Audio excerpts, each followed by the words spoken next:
And dear guests, now for our last panels of today, the intersection of expectations in a cross-cultural world.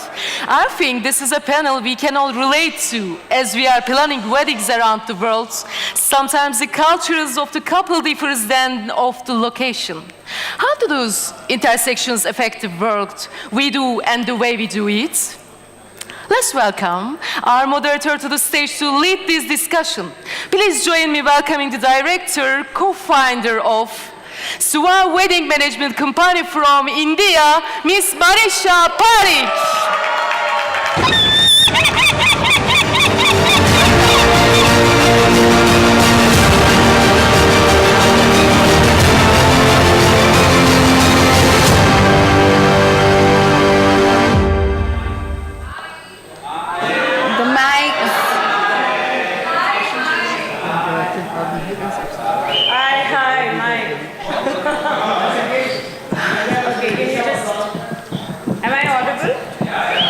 Because that's my voice actually. Or it says. Okay, yeah, can you just increase the sound a bit? Thank you. Okay, hi everyone. My name is Mareesha. I know I have been bestowed with the most challenging part, which is conducting a session which is actually keeping you away from your evening snack, your early drinks, and for the ladies who want to take some extra time to get ready for the party tonight. But bear with me, and I can promise you that you will truly rediscover the reason why we all are here. I was really impressed with the entire thought of rediscovering, and I think through these coming 3 days, we all are looking forward to exactly that. Meeting people from different cultures, countries, regions, understanding how weddings take place in their regions, and how is it that they conduct, and what are their best practices. I think that truly is one splendid way for all of us to rediscover. My session here today, ladies and gentlemen, is purely focused on expectations. Client expectations, I think our journey as wedding planners is first about understanding the expectations, meeting them, sometimes washing away the ideas that our clients come to us with, and sometimes actually turning their idea into a reality.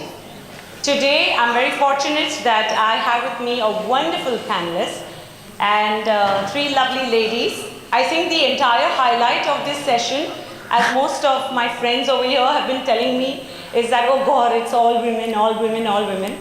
But let me promise you that it's not going to be exciting just because we are all women. It's also going to be interesting because we have 3 lovely ladies from 3 very different cultures and really focusing on clients from different regions. And I think that there's so much that we're going to take away from them.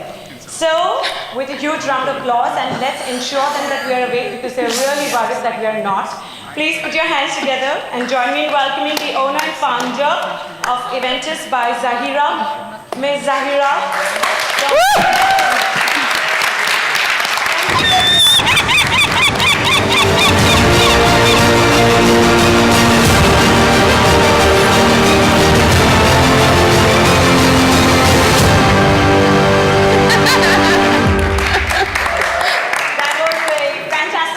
Zahira, and a lot of my Indian friends here will be really interested to know if you can do some Bollywood dancing right after this. Okay. So we're going to get you to do Let's that do it. as well. With you. All right. Our next panelist is the CEO and wedding planner at Bianco Bouquet Weddings, Miss Costanza from Italy. Yay!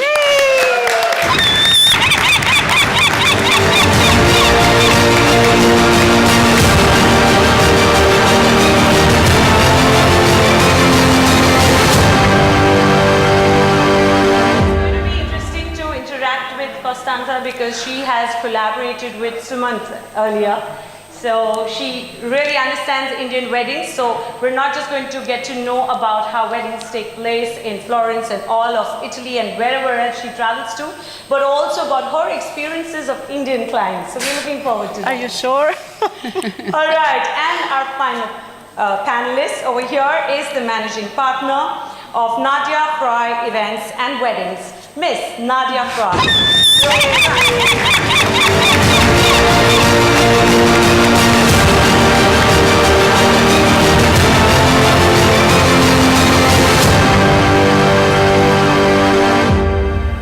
Hi.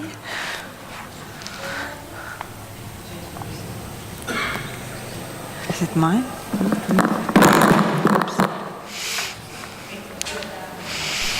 We are live, yes? Kindly bear with me. Yeah.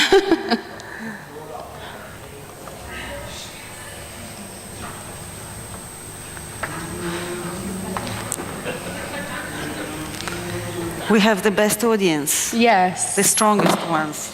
Okay. Is that any better, really? No, I figured. Can I just get a handheld mic, please? I think you have one. It's okay. Yeah, you can use these, I think.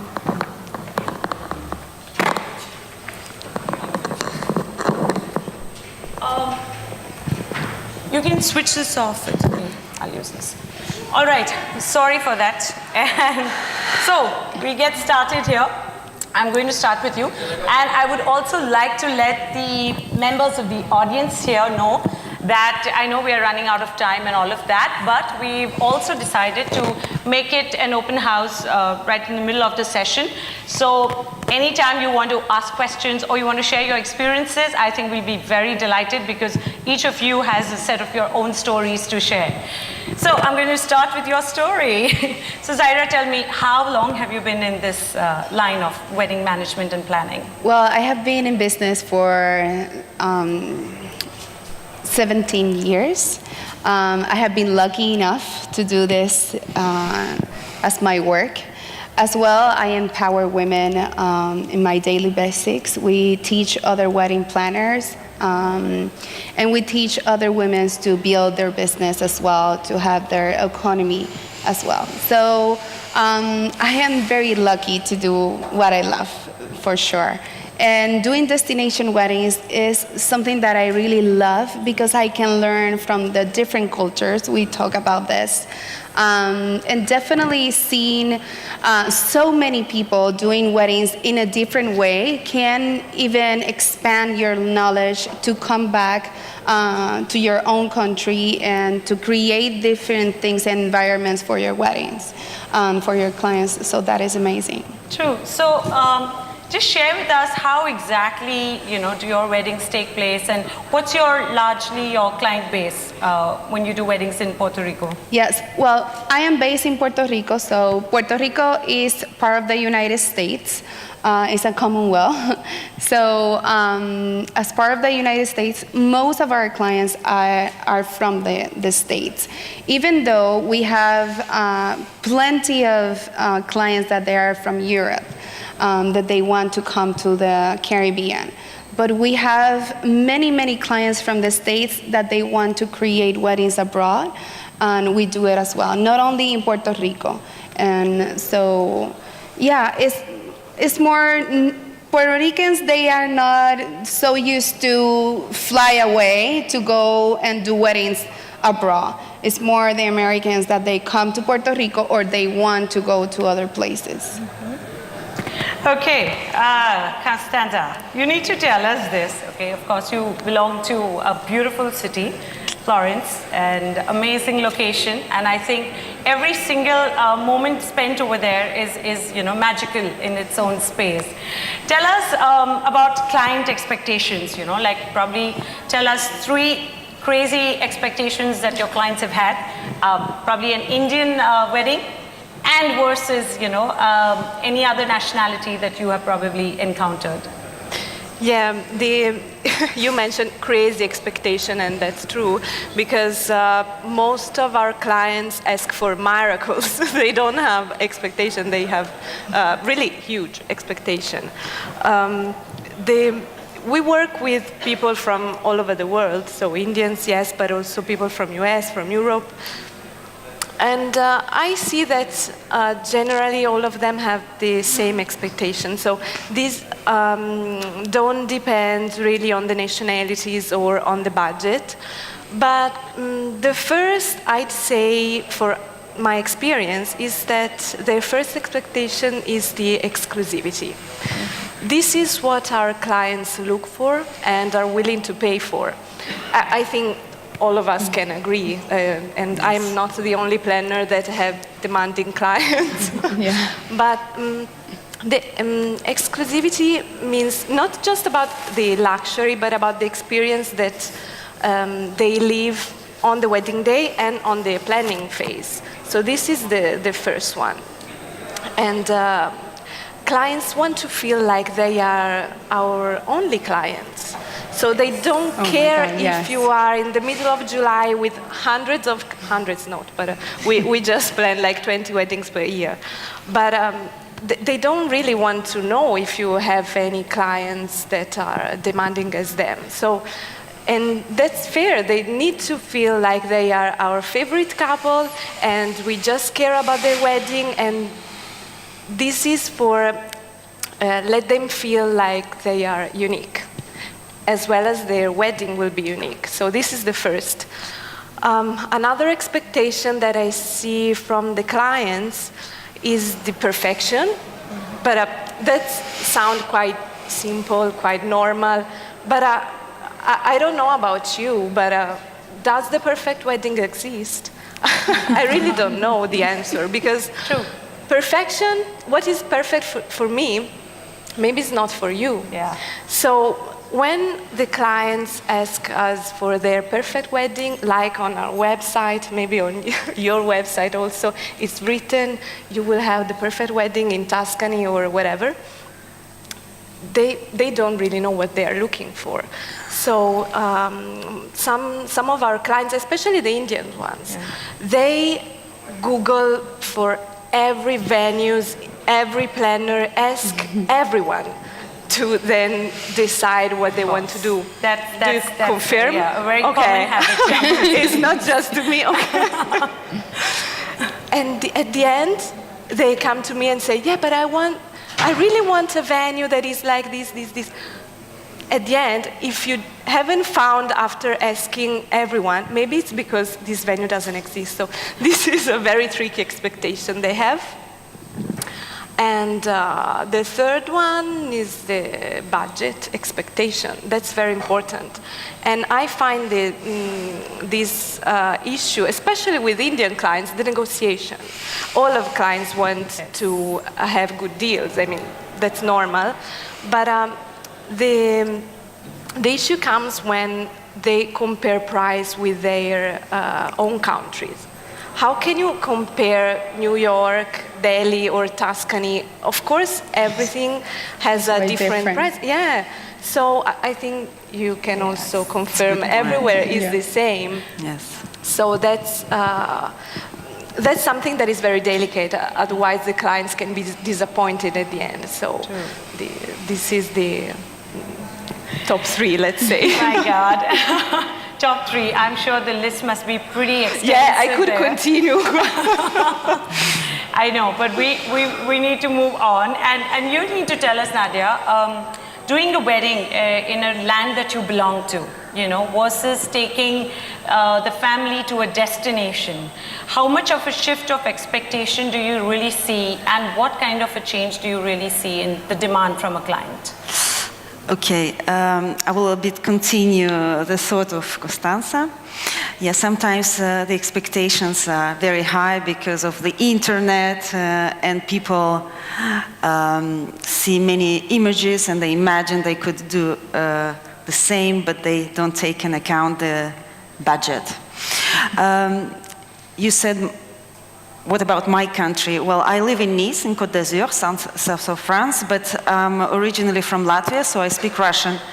And most of my clients are Russian-speaking. And of course, Russian clients, they always want things yesterday. This is a real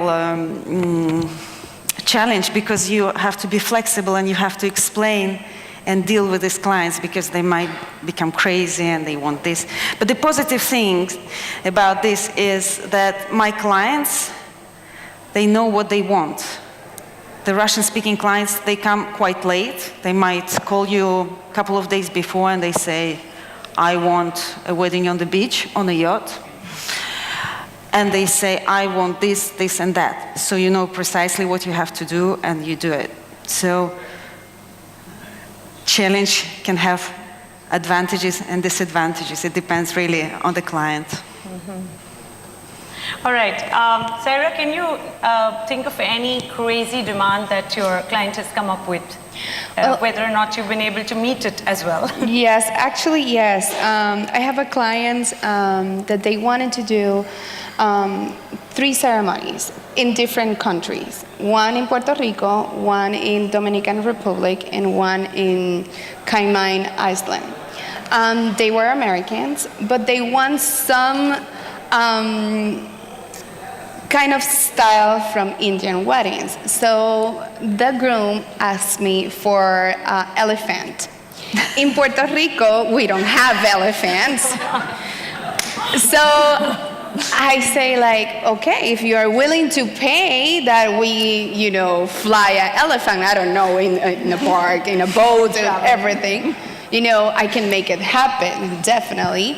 But obviously he don't want to pay that much money for the elephant. So I say, if you want, I can have a horse, a pretty big horse. No. I want an elephant, and because you are my wedding planner, you will make it happen.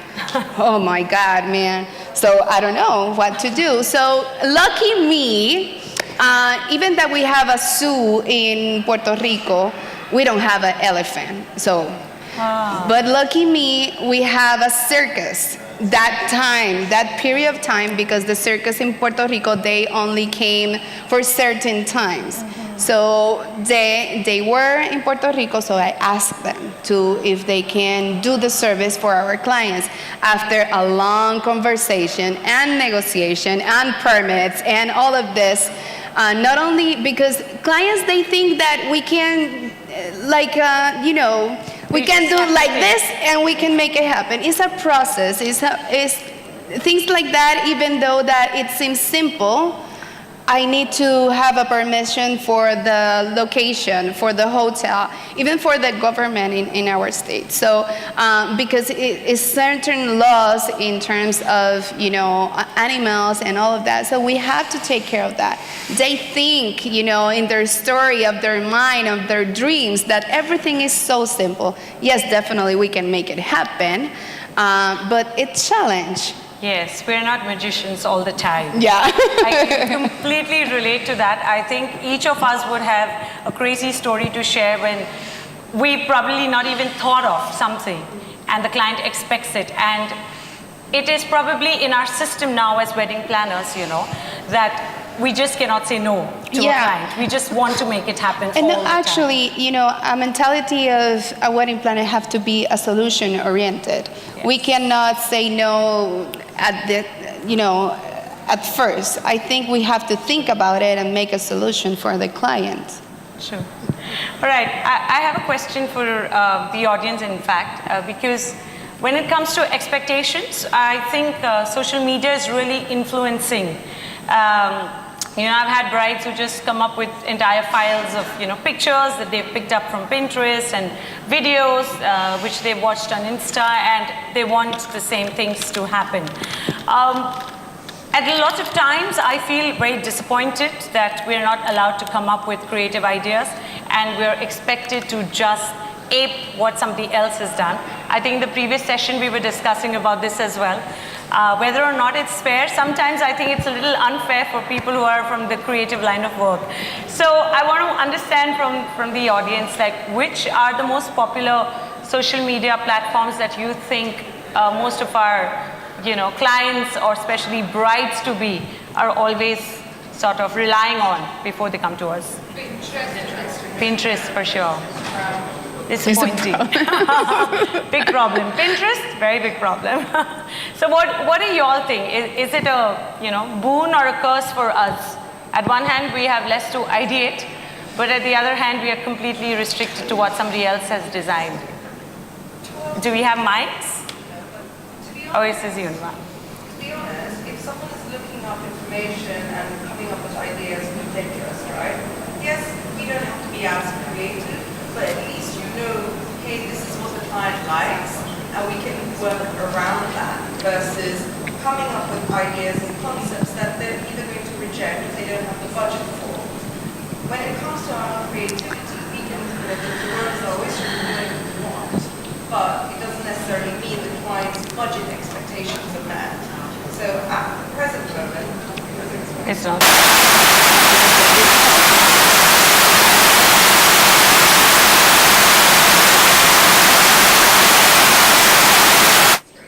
True. most of us tend to have clients who are in between with their budgets. They're not sure what their budget is. So they actually want their wedding planner to conceptualize something that fits in their budget that they don't know that they have. Exactly. True, true. Very true. It really depends on the budgets, of course, but it does make life easier, is what she says, where you may be thinking completely off guard, and here you have somebody who's actually channelizing, your thought process. Finally, thank you so much. Okay, sorry, Pooja, were you saying something? It is a mix of both. But which part do you enjoy more? The fact that it's made it easier or it's made it more restricting? No, I think it's made it more restricting. I think it's different. Oh my God. I think it's more of a curse than, because then they also come with a set mindset. Yes. And they always come with references. I think they're also closed in their minds to even explore the ideas that we want to propose. True. That definitely works like that.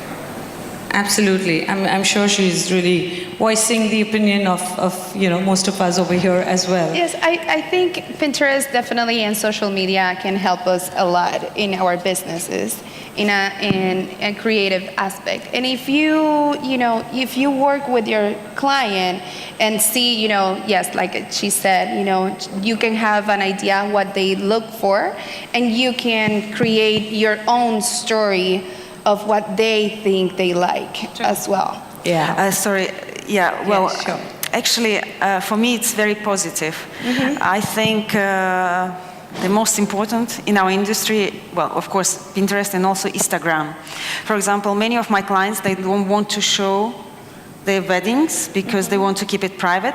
So my agency, with my colleagues, we organize photo shoots on yachts, on helicopters, in the mountains, something very original to show our potential clients what they could do. And when they see these pictures on Instagram, Pinterest, they come to me and they say, wow, I want this. So it kind of gives ideas and helps my clients to understand what they would like. Because they don't know. Visualize as well. It's right there for them. Because couples, they never did it before. Yes. It's always the first time for them. So they don't know where to start, what they want, and how. So you have to kind of guide them through that. And I think these images on social medias help a lot. Oh, yes. And It's a also positive can side. be seen all over the world. Right. But tell me one thing now. I mean, I think most of us are always dealing with two kinds of, sets of clients. One is the typical big spender who's not interested in discussing budgets, is first interested in a good destination, a good idea, wanting to know how well you can execute. And the other is a client who is more aspirational, wants the world and expects everything amazing, but within his budget. So do you think budget and your level of satisfaction, do they go hand in hand? Are they correlated? What's your take? Okay, it would be great if the expectation and the budget could be always on the same How we level. wish. It would be amazing. When we are lucky, it is. So everything can be creative and can be done very easily, but most of the time, the expectations are higher than the budget. And I don't know about the low budget. I don't work with low budget weddings, but let's say in the medium luxury market. But even when people is willing to spend money, first of all, they don't tell you in advance. So you work on a creative idea that you don't know how to sell them, because every price you give them, it will be expensive. So that's the point. you know, the problem is that most of the bride come with a picture, like from your past event or from Pinterest, Instagram, and say, I want the wedding to be like this. And you say, okay, but how can you tell the lovely bride that she doesn't have like 1 million to spend just in flowers? So this can be quite tricky when you have to discuss about budget and the satisfaction, actually. So level of satisfaction. True. There is another point, which is that, you know, I mean, we spoke about it in the morning session, in fact, which was really interesting, that it's a big world out there, but thanks to our network, it's suddenly become a very small community as well. You know, we have easy access to each other. We have easy access to what's happening all around the world. Tell me, have you experienced, especially in the last few years, the coming together of cultures? You know, like you mentioned that your client was inspired by wanting to have something Indian. Have you suddenly seen a change in their attitude where their rituals are probably becoming a little secondary to the entire experience that they want to actually give their guests? Do you all feel that? Yeah, definitely for me, I feel most of my clients are travelers. So it's a new lifestyle thing that most of our brides, they love it. They used to travel very often. So this is why they incorporate, you know, different things in the different events. Most of our weddings are not just one day, it's, you know, at least 3 days. You know, the welcome party, then the lunch, then the rehearsal dinner, and all of them have a theme and the wedding day and, you know, the after party. So every event have their own, you know, experience for the client, and I think it's a beautiful thing that I have been seeing for, you know, past years, that more often people acknowledge other cultures and other views, and, you know, and they incorporate it in their weddings as well. So I think it's more union, True. not the separation. In fact, we've done something like that as well, you know. So, you know, the Western culture of the bride throwing the bouquet and, you know, the next bride-to-be, whoever catches is destined to be the next bride-to-be culture, which we've seen very often. I think over the years, that sort of has been replicated, and, you know, that experience has been extended to a lot of our Indian brides back in our hometowns as well. So I had this instant where the client said that, you know, we've done and we've seen enough of this. So, you know, we want something Western, but can you come up with something else? So I thought, no, I cannot come up, but let me dig a little deep. So I found out about this, you know, in Finland they have this tradition where the bride is actually blindfolded, and she's given a crown, and all the single girls are made to stand, and she has to randomly go and put the crown on any one girl, and that girl is supposed to be the next one in line.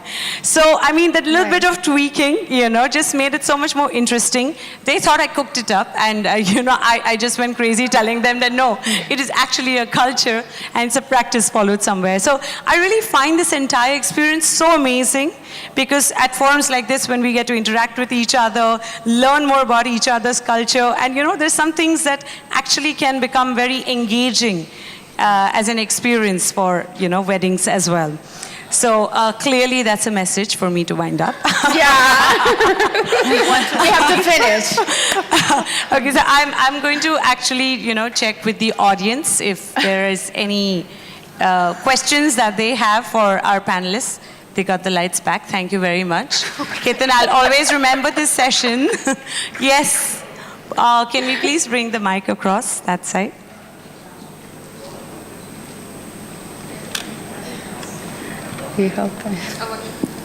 Okay, so I'm so sorry, I'm forgetting her name, the one who's sitting in between. Costanza. That's right, from Florence. You said you don't do small budget weddings, which is quite interesting. So what is a small budget wedding, or what is a high budget wedding according to you? So what are the numbers like? Numbers. You are bad. I am indeed. Yeah, let's say The budget really depends also on the number of guests, I think, and on the events. But let's say that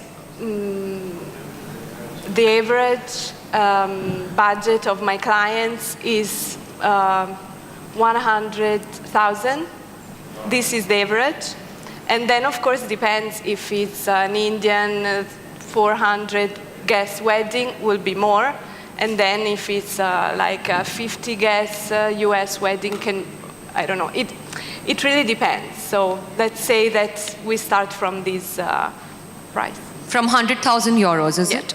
Okay, so coming back to the same question, when you say you don't do small budget weddings, now in India, back in India, whether we do a small wedding or a big wedding, a small budget or a big budget wedding, our minimum guest list would definitely be at least 250. Yeah, I know. So what is your minimum guest list that you actually do? So you mean to say if there's a US but wedding that you do, which is for 50 I had, people? last year a wedding with 9 guests.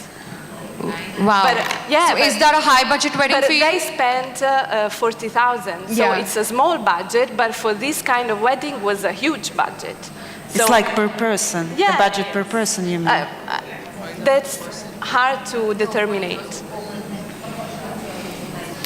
In fact, it's also interesting to know, I think Nadia was sharing this with us, that back in France, they actually charge a consultation for every meeting that they go to. Unlike what we experience in India, which I shared with her. Wow. Where we're all giving free advices, free Okay. knowledge. Can we assist you, please?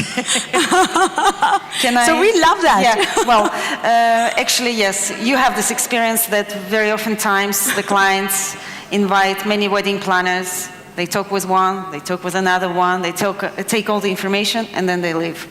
And you give some services, hoping that this client will become yours, but no.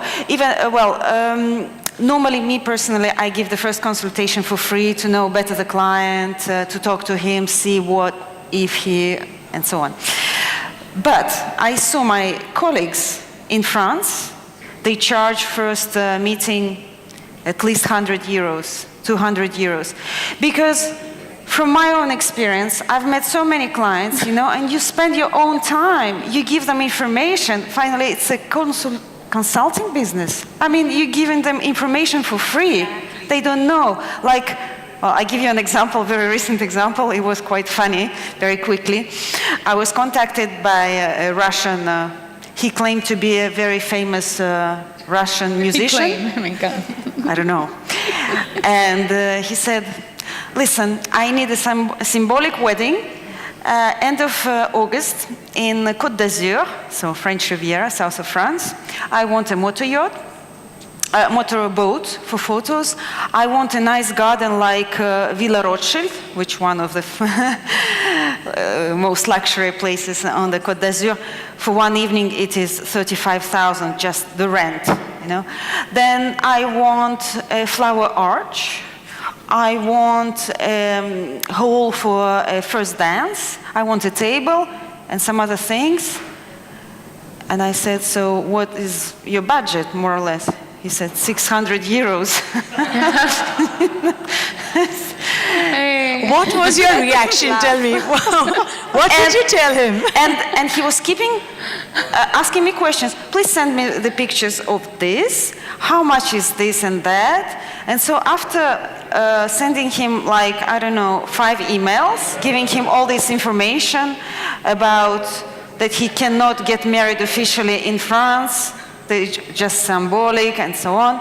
And he was keeping asking, please send me this, send me that. And I said, listen, I gave you already a lot of useful information for free. Now, from now on, it's going to be paid. So you need to pay for this. And he stopped completely. Because, concerning the budget, I don't mind to give the information for free. But unfortunately, couples use it. Exactly. And we lose our time. They take advantage, and we like to share the knowledge and everything, but we cannot work for free. And then I ask my clients, do you work for free? Because they oftentimes expect us to work for free. Absolutely, I know. And You we know should- what exactly you feel, but unfortunately in India we have such a high population and so much of competition that none of us will break the system which is set, which is give free gyan to the customer and allow him to take the advantage. So yeah, y'all are definitely in a luckier space in that sense, but we truly enjoy the vibrancy that we are able to bring across with every wedding that we experience back home. So I'm just going to quickly thank each of you for your valuable time, and thank you, lovely audience, for sitting over, and I'm sure we'd love to interact with them one-on-one. Thank you.